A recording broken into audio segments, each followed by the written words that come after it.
Recording in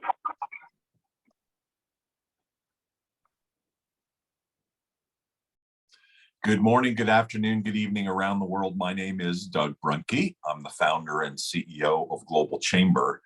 Last year, Renée MEYER, who's a member of Global Chamber in Strasbourg, France, she works in cross-cultural issues, helping companies navigate the world of business. A lot of that for her is between French-speaking countries, Belgium, Switzerland, and of course, France, and the U.S. Midwest, which is a unique business, primarily focused in on life sciences and healthcare and other high-tech industries. And so she, because of her expertise and because of her work with Thunderbird School of Global Management and her degree there, has a very keen sensibility around global mindset. So last year we kicked off with Professor Javedan of Thunderbird School of Global Management talking about global mindset. And so she said, hey, why don't we do it again this year, which we gladly accepted because we should have thought of that ourselves. This year, it's a little bit of a different theme. The title of the program today is actually Leveraging Global Mindset in Business Protocol and Diplomacy. And joining Renée today are two protocol and cultural experts that all three of them have a global mindset. So it's going to, I think, be a really interesting program for everyone who is involved with business, everyone who is involved with diplomacy and protocol, and having all of that weave together is going to be really exciting. I'm looking forward to it. So I'm going to step aside and turn it over to Renée. She and the first speaker, the Honorable Patricia Kenneth-Divine, will be speaking and having a conversation. Then at about past, we're going to pull in Gloria Petersen, who's a longtime member of Global Chamber and runs the Global Protocol Academy, and she'll give her perspectives. And then at about 25 minutes to the hour, we're going to open up for questions. So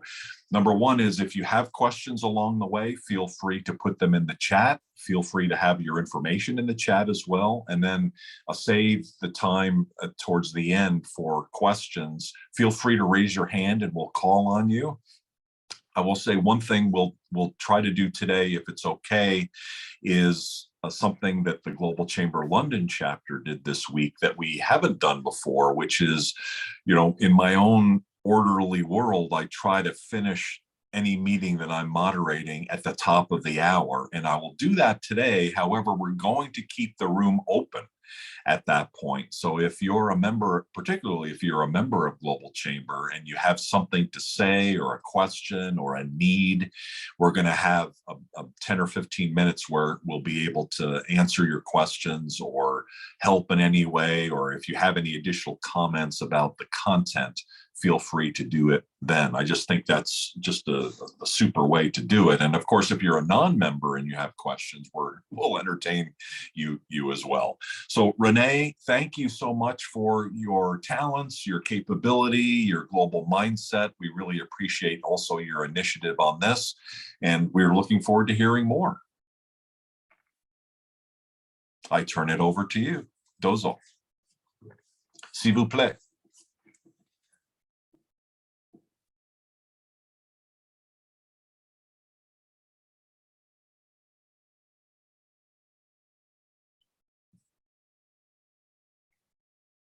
Or you're there, correct?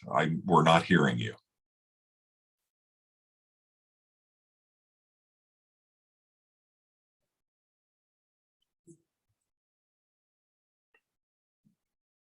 Now do you hear me? Yep. Yeah, we can hear you. Yay. Very, very good. So I'm very pleased to be leading this Globinar today, leveraging mindset, global mindset in business protocol and diplomacy. And I'm joined by Patricia at first and then Gloria afterwards. So in last year's Globinar, I had the pleasure to be accompanied by Professor Mansour Javedan, as Doug said. And here we discussed if a global mindset leads to cultural sustainability in dynamic global companies. I work basically with French and with Americans and the intercultural differences. A global mindset to me is something that is necessary to move between these different circles. Cultural sustainability is keeping and maintaining a consistent and a constant culture in an organization.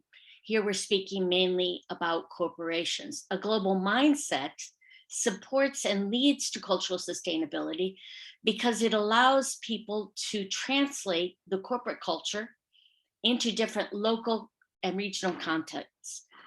To put it more simply, a company that wants to have cultural sustainability should be recruiting and employing people with a global mindset. So that was the event a year ago. Professor Javidin spoke to us about the 3 different capitals that make up a global mindset. And this is what you see behind me also.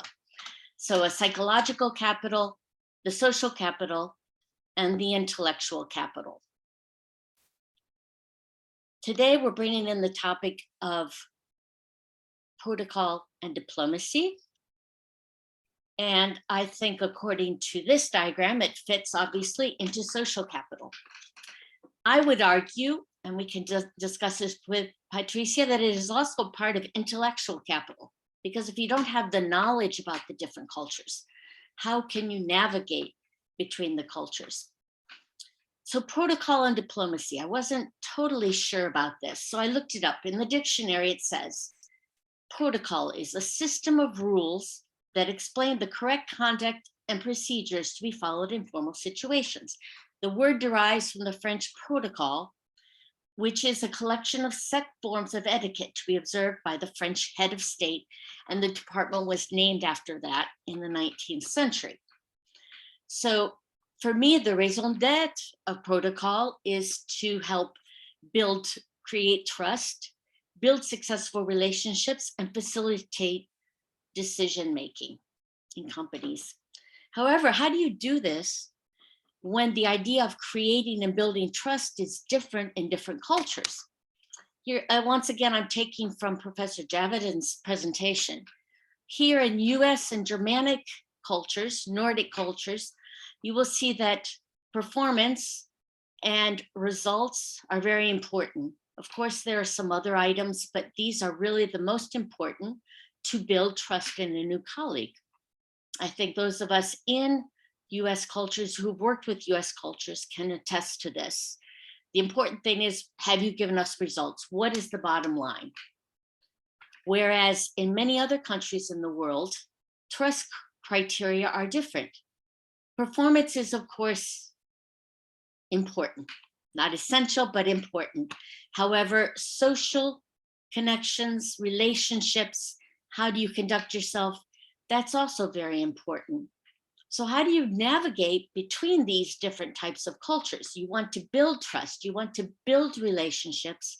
And I think with Patricia, we're going to talk about how protocol comes into this. This is where I would say, once again, a global mindset is necessary. Then you have this ability to navigate between different cultures. You can create trust, build successful relationships, and facilitate decision-making. So Patricia is now going to speak to us a bit about cultural protocol and diplomacy. She's given me these 3 words for cultural protocol, with respect being very important. And I will give her the floor now. Thank you. Okay, thank you, Renée. Oh, yeah. Can you hear me? Yes, you're a bit soft. Oh, thank you. All right, thank you, Renée, for this great invitation. I must say thanks to Doug as well for inviting me. So it's quite really interesting. And I just think this is the right time to talk about global mindset as it reflects on protocol and diplomacy. And of course, you are correct when you said that protocol is a system of rules that explains the correct conduct and procedures to be followed in formal situations. So I know that there's been that kind of, people think about what does it really mean? A lot of people have different perspectives to the word protocol. Some people think it's managing events. Some people even think it's, the way I do things at work, or, and that kind of thing. And I just thought I should give a bit of some more clarity when it comes to protocol. Gloria is here, so she's gonna even talk more about that. But when people ask me what protocol is, I just say to them, paying attention to every detail. That's protocol. Before we come into the 3 core areas, is really paying attention to detail. It's a special act of work. I like to use the word an act, that makes everything flow. It just makes the systems around you look good and organized. So who doesn't want to be organized? So everybody practices protocol in their own small sphere in terms of the way we carry ourselves in our organizations. And it's just doing the right thing at the right time for the right reason. So it's very crucial when it comes to everyday affair. But in the real sense of that, we cannot but give it to 3 core areas, which is the rules, courtesy, and respect. Respect for where you are, who you are with, what you are doing, and respect for what is happening. And this is very key because it's 4 core areas, and it's not just everyday practices, but you have to give it that element of respect. And others will say, I've heard people who say, oh, it's good manners, common sense with a layer of respect. So it's really talking about the respect, and that's why it's so different from any other way you want to reflect on it. And if we go further again, I've heard somebody recently who said, look, protocol is the glue that holds everything together, dotting all the I's and crossing all the T's. It just clears the behind the scene hurdles. So many things happen that you don't know in terms of visits, engagements, and even everything you see up to designs and that kind of thing. It just holds everything together, and it just takes care of behind the scene hurdles that you cannot see with your eyes.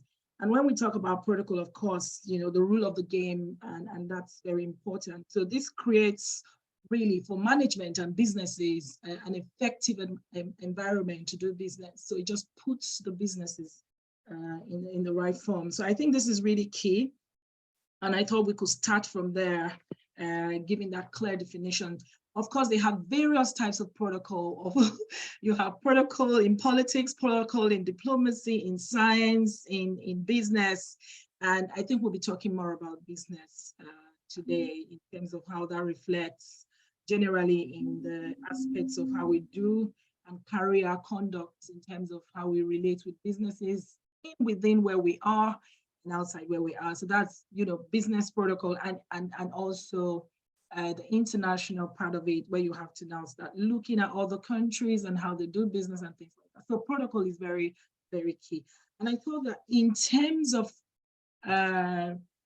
probably I will just reflect on diplomacy, so that makes it a bit of balance. So in diplomacy, on the other hand, you're actually dealing with people, is an act of dealing with people in a more sensitive and tactful way. So strategically letting people have their way to one's advantage. Some people will say you are very diplomatic. I am very diplomatic, I must say. The way you talk, the way you relate, your body language and things like that all reflect that diplomatic element where you are able to manage people and deal with people in that sensitive part. And we can't do that without talking about culture. Diplomacy is also the art and science of maintaining peaceful relationship between nations. And that's where we really come to talk about the core diplomacy and groups and individuals. So we do practice this every day, isn't it? We practice it even in this room. We're practicing protocol because you need to follow the procedures. You need to follow the timing and everything. So protocol is so everyday practice. And we do. And another thing in terms of diplomacy, it reflects also on 3 key areas: history, culture, and people. And you can see that, with global mindset, we can't but not talk about culture. So in terms of culture, I thought I should reflect a bit more on the, the importance of culture, which is a huge part of protocol and diplomacy. It reflects, like I said before, on history, people, and whether it's from national culture to organizational culture and everything it takes, between protocol and diplomacy, it just helps to adapt that style that's most acceptable and gets the job done. So in terms of culture, there's what we call cultural protocol. So that's just to tell you how relevant culture sits when it comes to global mindset. And you can't but begin to look at the three aspects, which is courtesy, respect, and procedures. And in doing this, really, if you look at the in-depth of cultural protocol, it actually defines it in terms of respect, relationships, and reconciliations, where groups and organizations or communities or even within countries are really recognizing ethical principles which guide behavior and actions. And these protocols are really designed to protect culture and even other intellectual property rights and things like that. So cultural protocol is so key, and we can't separate it from the global mindset, because you need to really understand how people and the orientation of openness towards other culture, other people, and you know, how the ways they do these things. I just thought I should give a bit more in terms of the cultural protocol, and we can't but think about recognition and respect for culture, which is also very key in the area of global mindset. So we'll just go quickly because I know that we're looking at the time. So Renée, please put me on the watch. So there are other areas, of course, I thought will be important as well in terms of considering global mindset when you're talking about political and diplomacy. Of course, in terms of facilitating trade agreements and all of that, modern day diplomacy and protocol really embraces intercultural competencies. And this is really key. So I just thought I should mention that as well. Then, of course, international business. So we'll just go straight into these three areas, which I thought is very important, and they reflect of protocol and diplomacy when it comes to the global mindset. And the first one, of course, we're looking at people management, relationship management, and rules of engagement. And these three core areas are very important. The way we do business, which I think is very important to us, and the way we reflect ourselves in terms of engagement. So in people management, looking at it from a diplomatic sense and from a protocol sense, I know that many of us, of course, we know how to manage people. If you ask what are the three top skills you're going to consider when you talk about people management, of course, you talk about communication, you talk about understanding people, you talk about, you know, there's so many skills and areas you think about when you talk about people management. But I just thought looking at it from a more proactive sense when we talk about diplomacy and protocol is quite a bit different. For example, in people management, when you look at it from a protocol sense, you should be thinking about formal and informal communication. But ordinarily in people management, they tell you have to have an effective way of communicating. But when you consider protocol etiquette and diplomacy, you have to be clear about how you want to communicate, whether it's an informal communication or a formal communication. So if I'm going to be talking to the high commissioner or an ambassador, with my protocol understanding and with the diplomatic skills that I have, I should be able to define how I classify them, whether they are going to be formal or informal. And those ways help you to accelerate opportunities when you meet people and that kind of thing. So in the business environment is also very important. We've seen situations where people missed a lot of business opportunities just because they addressed the person wrongly, or they were not sure whether there were some hierarchy or things like that. So it's very important looking at it from a global sense, where you're understanding culture, you should pay particular attention to classifying people in terms of whether they are formal or you're going to classify them informal. And that just brings us to understanding personalities. How do you reflect or think as you see people for the first time and things like that? What comes to mind about their personalities and that kind of thing helps you to actually build a better relationship and build a better business environment in terms of international business protocol. And this is just very important. Communication channels are also very important. Some people there are no points calling them. You meet some people for the first time, you don't need to make any phone calls or anything because they're not going to take your calls. So that's where hierarchy comes in. For example, you meet a very VVIP personality in the business, probably you were on a trade mission and things like that. And sometimes we see how business cards are thrown around.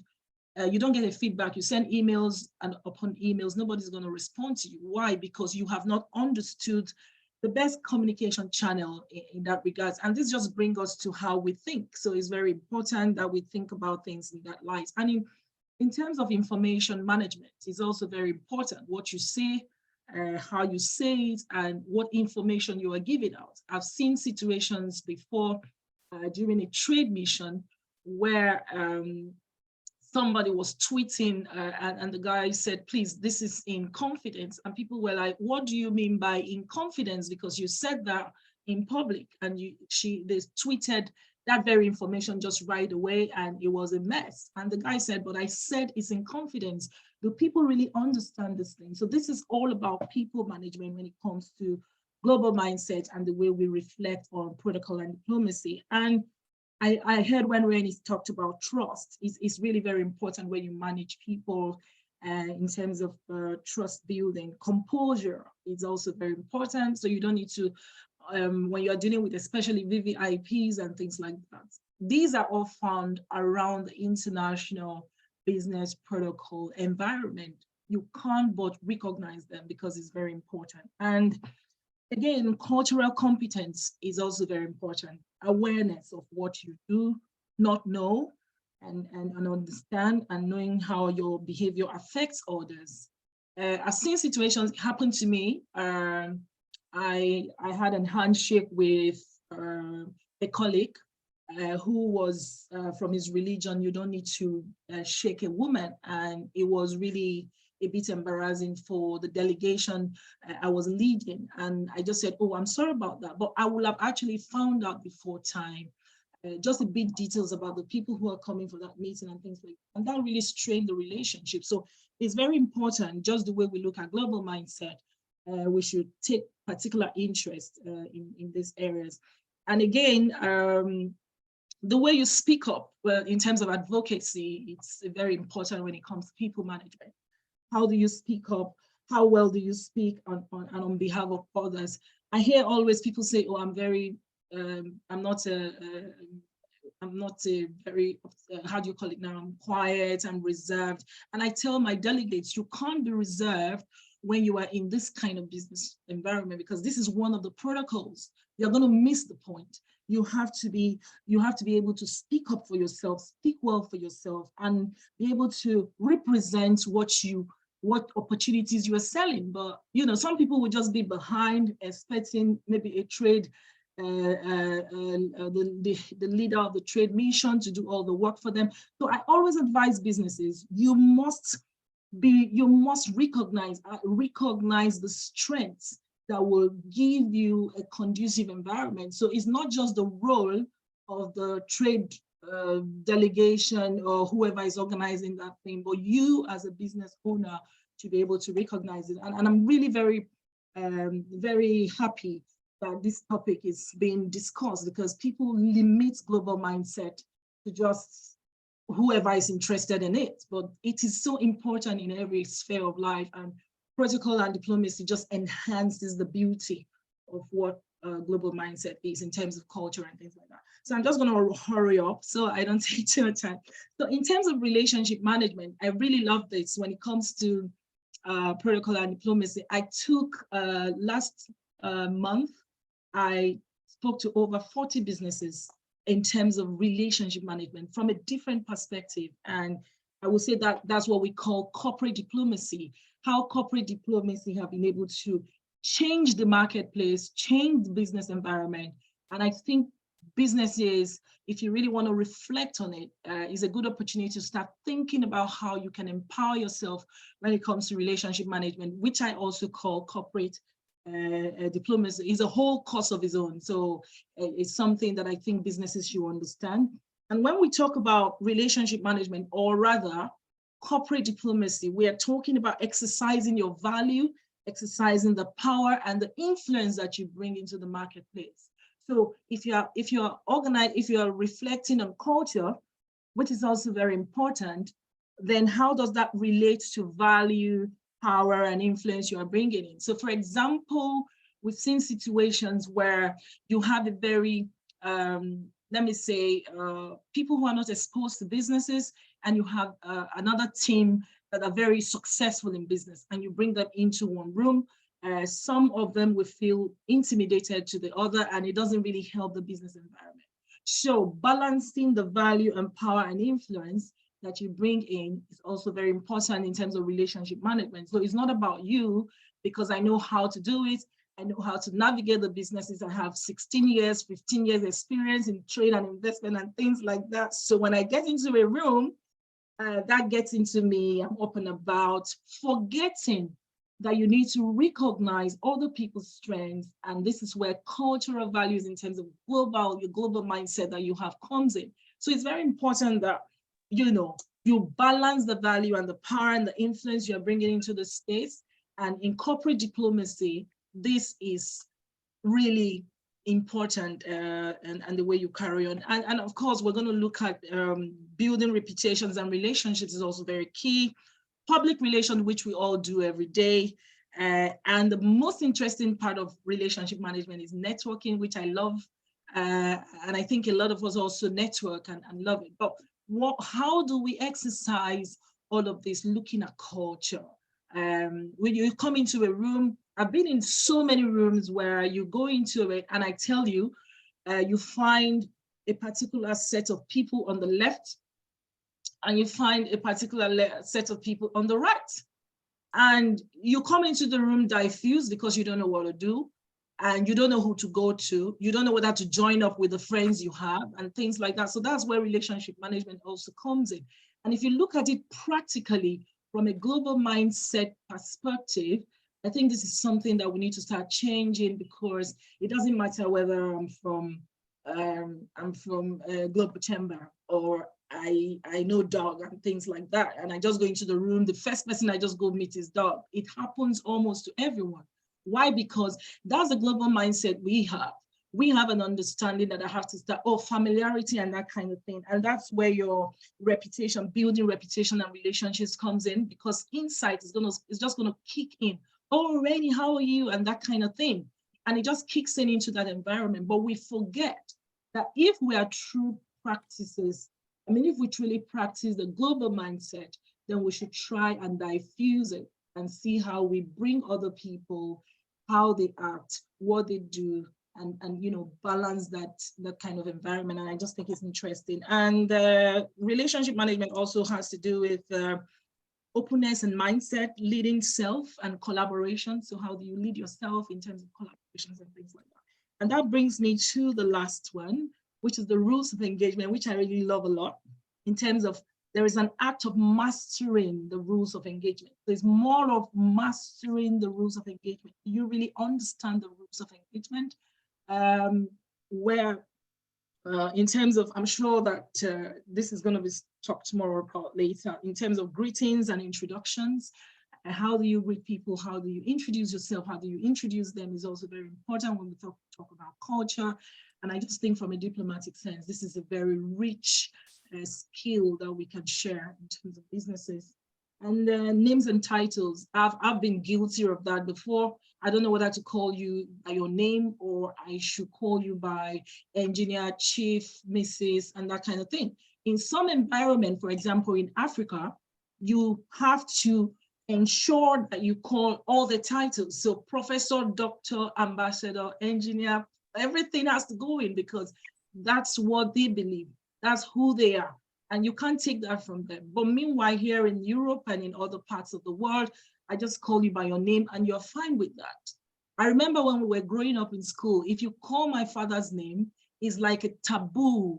You don't call your father's name by another person, something like that. So culture is very significant when it comes to, in terms of mastering the rule of engagement. And we've found this, I have opportunity to have been within the diplomatic environment for over 15 years.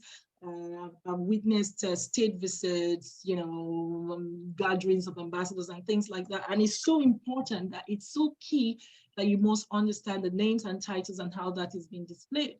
So from the very start of that meeting to the end of that meeting, you should be able to know who and how they should be called or addressed as part of the rules. So it's very important. Patricia, I think I'm going to stop you there. Sorry about that. We have to look at the timing. I'm very sorry. I'm sorry. I'm already through. I'm through. So that's the last. The last one was just no. That's fine. So I'm happy to share more of this, and I hope that we've been able to get one or two things in terms of how we see protocol and diplomacy, and relating that to global mindset. So thank you so much. It's great. Excuse me. Again, I just have to restate what you said. I'm going to remember this. Protocol and diplomacy enhances the beauty of global mindset. That's wonderful. That's wonderful. I'm going to put it on the wall. And you brought in the idea of values. And this is something that is so important in a corporate culture, is to remember the values that that company has. And global mindset helps you then transmit those values in the local and the regional context. Yeah. Yes, very good. Thank you so much. Gloria, did you want to, because you actually might be talking a bit about the rules of engagement and some of the more of the protocol side of it? Did you have a bit of, you can just connect there to what we were saying. Oh, okay. Thank you for inviting me. And Renee, I loved your breakdown of the psychological, the social, and intellectual capital. I'm definitely falling into the social capital category. And that's where I will be coming from. Protocol, and I try to keep this as simple as I can, but I also want to make it fun and give everybody something fun to think about. But protocol is all about removing distractions, having things done in an orderly fashion by removing distractions. And certainly that's extremely important when you're planning meetings and events. It's extremely important in the world of technology. There has to be a protocol. There is a protocol. And even at restaurants, there's a protocol and order in which meals are served. And the more formal the restaurant, the more protocol is engaged.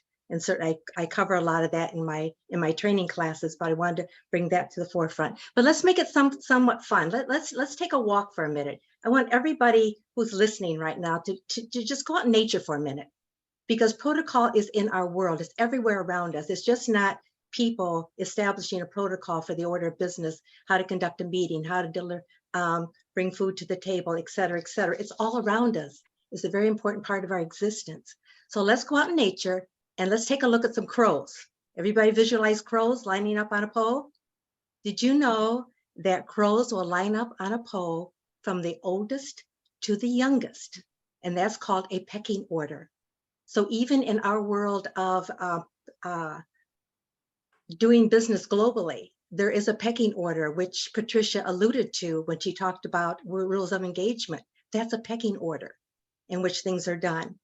And now that you're done with the crows, let's walk a little further. Let's walk toward the pond. And on that pond, you're going to see geese. You're going to see geese all over. And then you see them take off and they fly in the sky. Did you know that geese fly in formation? And they continually reorganize to make sure that the strongest goose is in the front. Well, that's called team effort. And sometimes knowing that I will gaze and I will watch them all scatter, and I will wait until they line up again, and I know what they're doing. And that kind of adds more to it. And that's a protocol in their existence. But monkeys have a protocol too. And I think monkeys, their protocol is very, very interesting, because they gather around their leader always, because the most senior monkey will keep them warm and protect them and give them the value of wisdom. So protocol is in our world, it's in nature, it's all around us. Unfortunately, I think in some societies, I know here in the US, I don't know about the rest of the world so much, but we've gotten kind of casual. Our dress has gotten too casual. I mean, all the taboos that I taught back in the Dress for Success world, you never wear a suit jacket with a blue jean, they're doing it anyway. So, and casual dining, even the protocols of dining that I teach, I see them violated constantly. So we're kind of all over the place, but sometimes we can go out to nature and we can maybe regroup a little bit and realize that protocol is very important to the orderly fashion of business, as well as the world, as well as in the animal kingdom. So I kind of wanted to keep it kind of simple there and kind of have everybody take a little visual trip and understand the role of protocol that way. Does that work for you? Wonderful, Gloria. That's so fun because you took it away from the serious part of it. I definitely agree with you that the US has forgotten some of that. I regret that a little bit because we have everywhere, I think in Europe also, but there are some things that people do maintain. And I think the important thing in this discussion is that you have to check out every country, every place where you are, because obviously it could be different in California than it is in Ohio. People do it differently. That could be because of the weather, because of history. History is very, very important, and that affects protocol a lot, as I'm sure you've taught about and we all know. So Doug, did you want to take it to questions and answers? Sure, absolutely. And I'd like to build off of what you just said and with a question and then open up the floor to everyone. The question being, you said we should check out before we go or before we engage in another culture. Where do you check it out? Oh dear. I think most of the time I'm living it, but of course you need to read, talk and listen. I think that's really the key, is because there are so many things you can learn just sitting in someone's kitchen. I always say here, nobody else knows really what is going on in the Midwest as I do, because I sit in my parents' and my brother's kitchen and I hear them telling about their daily activities. So really witnessing it, when you travel, talking to people, really listening and looking, observing. I think that's Okay. That's the best way. So so be there and listen. Yes. Be present. What about preparation for interacting with another culture? Are there resources or references that you use that kind of go to that people can consider as well? There are many resources out there. I have one that's right here. I can put them. I'll put one or two in the chat when I pick it up. Okay. Here. Yes, I'll just jump in and show you one that's really good right here. That one, Kiss Bow Shake Hands by Terry Morrison. Yeah. But I think in my learning, I think the best learning I've ever gotten, certainly there are a lot of books out there. You can see all my books in the back behind me.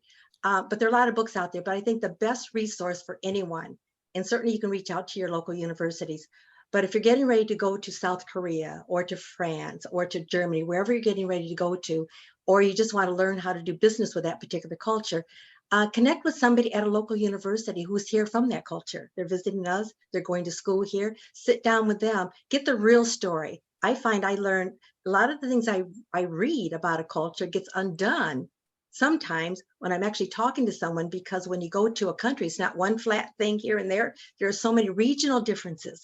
It really gets broken down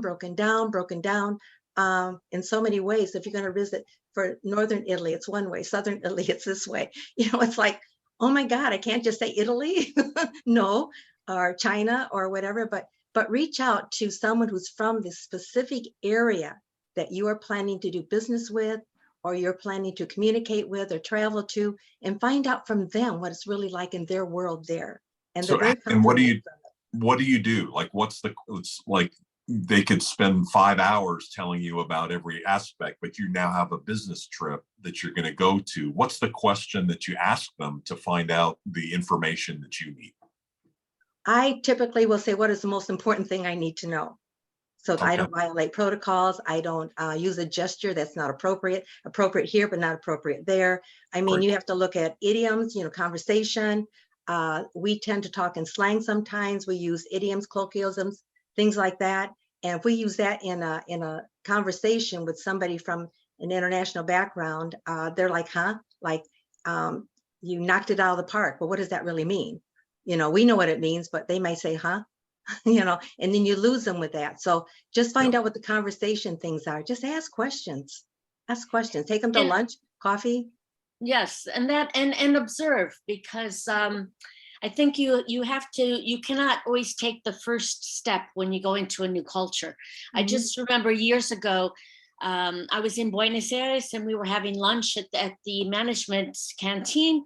We were sitting there at the table and there was a piece of fruit in front of us on a plate and with a knife and a fork. And I just waited. Every piece of fruit was cut, including bananas, including apples. You did not touch your fruit with your hands. And you would only know that probably if you saw it or if you had a specific person that told you. But if you just wait a little bit, then maybe you'll find the right way to fit into the culture. That's an interesting example, and there are many examples like that. I have just one more observation, Patricia, then I'd like to have you kind of comment about what they've been talking about, and then again asking folks to ask questions, raise your hand, feel free. One thing, Gloria, that you said that really impacted me positively and opened my eyes was you said protocol removes distractions. You know, and in my own world, quite honestly, as a more sales and marketing, protocol, I honestly historically haven't worried about details like where the fork is, right? And but what you said, I think, makes it clear to me that there actually are protocols at every level, right? It's which fork and where it is, and then the details that were talked about before. But at a macro level, there's also general protocol of how we interact with each other, what the pecking order is, to your example. So I'm wondering how do you resolve those of us that are that type of like, don't worry about the details, just get the deal done, versus the person that is this, I'll use the word stickler. That may not be the right word and it may be offensive, I don't know, but you know, the detail of every little nuance of protocol to many of us is less important, but the macro protocol is critically important. And that's why that removing distractions to get a business deal done, if you're distracted by stuff, you're not going to get the deal done. So how do you respond to that? Because you really opened my eyes to some ideas there. Anybody have any comments? How about you, Renee? I'll think about this one. How? That's difficult. You know, it's not easy. It's not easy. Yeah, okay. Maybe I should say, well, I didn't expect that question, but it's good. It's a good question there, and I think it's more of the way we start reflecting on how we want to succeed. In my opinion, you know, if it's important, then you have to do it, isn't it? Because really paying attention to details is so key. And we've found so many situations where those little details have really caused a whole lot of, you know, trouble at the end of the day, just like what Gloria said. So it's important for me. I will say that I recommend it, and I think people should just think about it and act towards it in the day-to-day activities or operations. Is it a matter of respect? Isn't that it? Like, we're all different. We're personally different. We're culturally different. And by understanding it as you've laid out, all of you have laid out, understanding the details, it may not be important to us, but it could be important to them. We need to know that. And that's really respecting them, being there for them. Yeah, I will agree with that. Yes, it's very correct. Because, you know, sometimes we leave those little details and this spoils the whole pot, if you put it that way, and it becomes to the other group or whoever you're dealing with, like you said, disrespectful, or they find it offensive and things like that. So I think paying those attention is really important, and just take that little consciousness to think in that direction. I think it's important, if I can inject this because it came to me, know the rule of protocol in the culture or the country that you're planning to visit. Know the rules of etiquette. If you know the protocol, you know the etiquette, the expectations, then you can relax them as the need presents itself. There are times where sometimes protocol's too stiff and formal, and the environment's more casual. So in that case, you do need to relax it a bit in order to have that communication open, but know it first. Be ready first, and knowledge is power, just knowing the rules. Yeah. That makes sense. And again, being there, being aware of what situation you're in. I thought your example of the formal restaurant versus informal restaurant were going to behave differently, right? Mm-hmm. Even something simple like that. That's a great example. Does anybody have any questions, please? Anybody in the audience? Or any comments? We all have cultural faux pas and thoughts about this, right? So what thoughts and ideas and questions do you have? Can I jump in here? Yes, Michelle, please go ahead. Hi, my name is Michelle Hawkins. One of the things I like to say is, it is very important that you be respectful of the culture and try and learn as much as you can, but you can't know everything going in doing business. So as soon as you see by the person's expression or the energy they're giving off that you made a faux pas, apologize immediately. Yeah. Just apologize immediately. Say, I am so sorry. Did I say or do something to offend you? Please accept my apology and tell me what I've done so that I don't make this mistake again. And I think that carries a lot more because they understand you're coming from a different culture. But if you see that you've created a faux pas, jump on it, take care of it. Don't just slide past it like it was nothing, because that can put roadblocks in your path that you don't want there. They so linger. That's my yeah, no question. What do you think, ladies? How are there diplomatic and protocol ways of apologizing, and is it different in different cultures? Well, that brings the word humble. You need to be humble and not believe that you have the only way to operate. And yes, apology, that's very good, but really the humbleness and to realize that you don't have the only way and there isn't a right way. There isn't a right way. Everyone has a different way. I learned recently that a way to work out a disagreement would be to say to someone, yes, I agree that what you're saying is correct according to your perspective, because everyone has their own perspective, right? Yeah. So accept that from the beginning and be humble about your own origins and explore. And that's part of having a global mindset. I think it's not given to everyone because naturally people want to stay in their comfort zone. And when you have a global mindset, you are comfortable with moving outside your comfort zone. And so that takes special people. And I think you have to work on that all the time. You can't, as Michelle said, you can't know every culture. You can look in this book, you can look at Richard's book and you can find out about that specific culture, but maybe it's changed. Maybe the region that you're going to is not the same as the national culture. And so you just have to sit back a little bit, wait, and then move according to what the others are doing in across from you. And that is important for the business deal, because of course you want to bring this back to business. And I believe that Americans have a tendency to think, well, people understand I'm American, all TV is American, and I have the best business deal. Well, you might have a good deal for your client, but if someone else has the same thing, the client is going to choose the person with whom they feel the most comfortable, with whom they've developed a relationship. And if you haven't made an attempt to understand their culture, they might be more inclined to choose the other one. It's not for sure, but it is a risk. So the best thing is to try to build a relationship with that person. And I'd like to step back to Patricia's rules of engagement when it comes to, she gives some great examples of introductions using titles.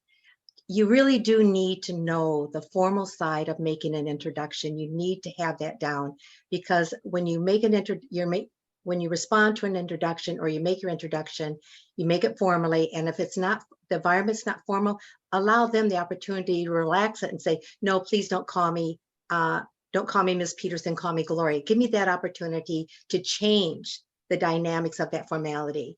but give it to me formal first, and then I will change it if I want it to be a little bit more comfortable, more casual. I love Yeah, that. That's a great that's idea. true. Very good. Yeah. Noted. Thank you, Michelle, for your comment and your question. Did that answer it? Does that address what you were saying? And is there anything else to add, either from you or anyone else in the audience?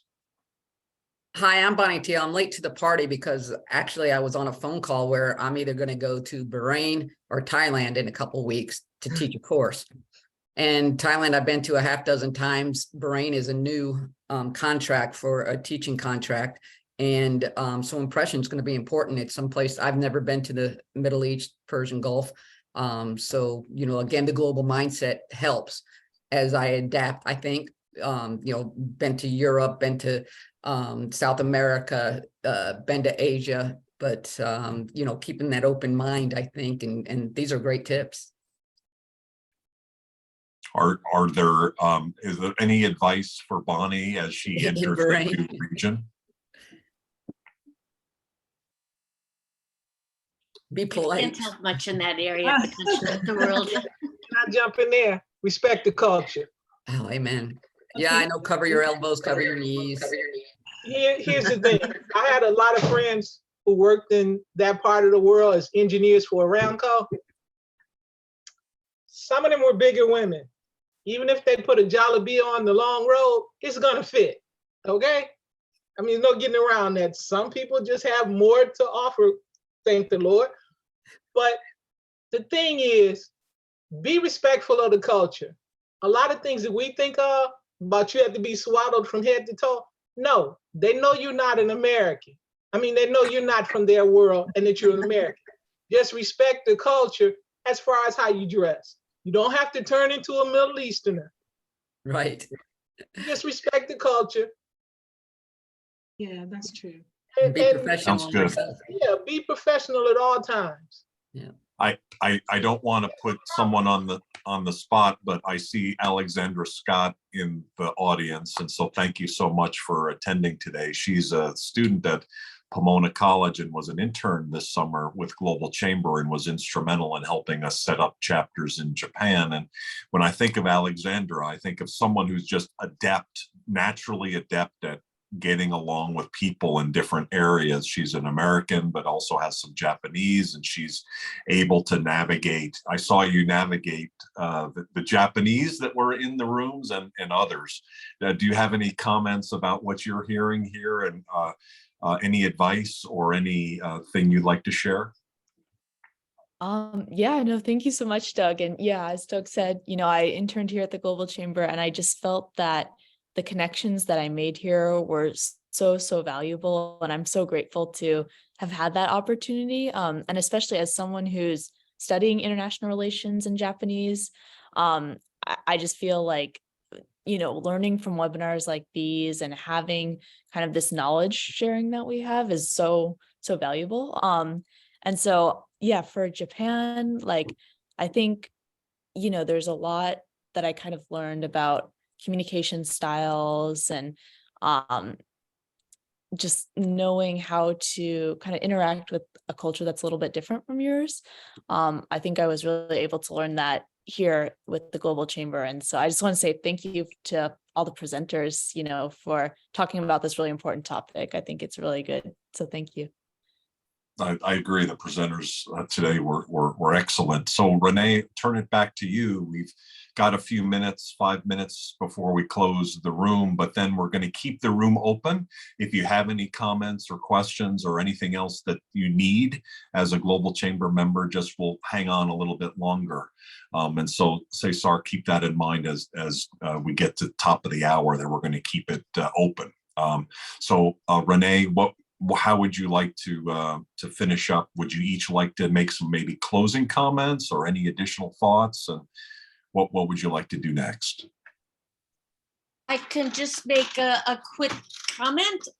We could have a whole nother Globinar on how this has all changed after COVID and with the use of virtual discussions. And is there a virtual protocol? I think that would be a fun discussion, because how do you deal with this when you're working across cultures?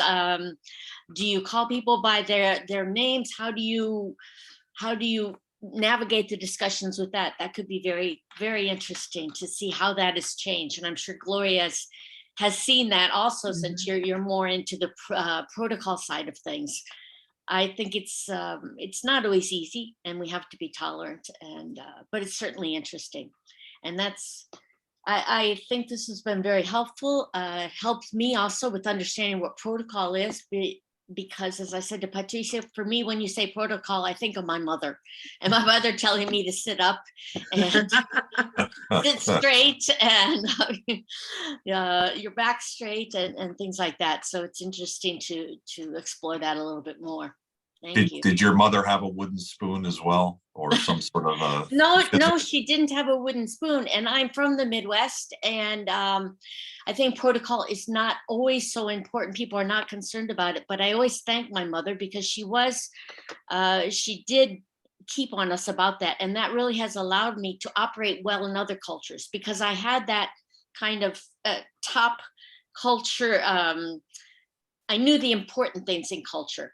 And so afterwards, it's easy, as you said, Gloria, it's easy to let up a little bit, but it's hard to really put that in place when you've never learned it. Patricia, do you have any final comment? No, I think it's a great time to share, and like I told Renée, there are more other issues we can talk about. So open doors.